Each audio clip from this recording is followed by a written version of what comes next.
सागरेश्वरमध्ये दर्शनाला थांबल्यावर वरंगईचा हुकूम एका इथंच लागला प्रॅक्टिस करायला.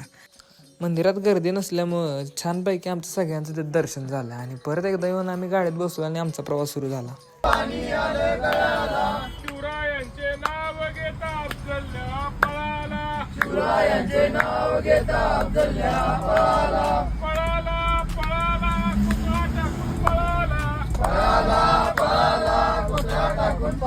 अक्षानं पण रस्ता चांगला लागल्यावर चांगलंच भिरकीट लागलं होतं आणि आम्ही मागं गाण्याच्या भेंड्या खेळण्यातून बिझी होतो.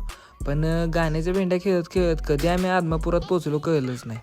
वाटेलाच आदमापूर आहे म्हटल्यावर चला म्हटलं जाऊन दर्शन घेऊनच पुढं जाऊ. मग काय गेलो आम्ही मंदिरात आणि गर्दी पण अत्यंत कमी होती म्हटल्यावर चला म्हटलं दर्शन घेऊनच जाऊया आणि रांगेत उभा राहून दर्शन घेऊया. मग सगळेजण राहिलो रांगेत उभा आणि कमी वेळात आमचं दर्शन पण झालं. मग दर्शन घेऊन बाहेर आल्यावर इथं रुपया चिटकवायच्या नादात सगळ्यांनी आपलं किस्सं मोकळं केलं, पण काय जमलं नाही कुणाचं.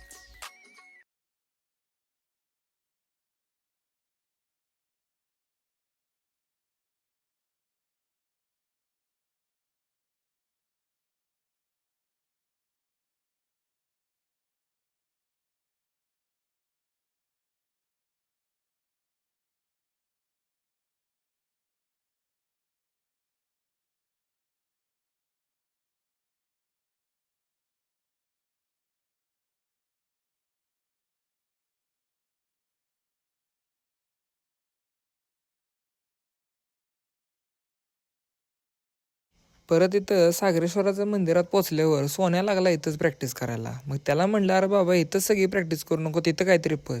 मग सागरेश्वराच्या मंदिरात आम्ही दर्शन घेऊन नंतर जे गाडीत बसलो महाराजांची गाणी म्हणत म्हणत आम्ही कधी आदमापुरात पोचलो आम्हाला कळलंच नाही.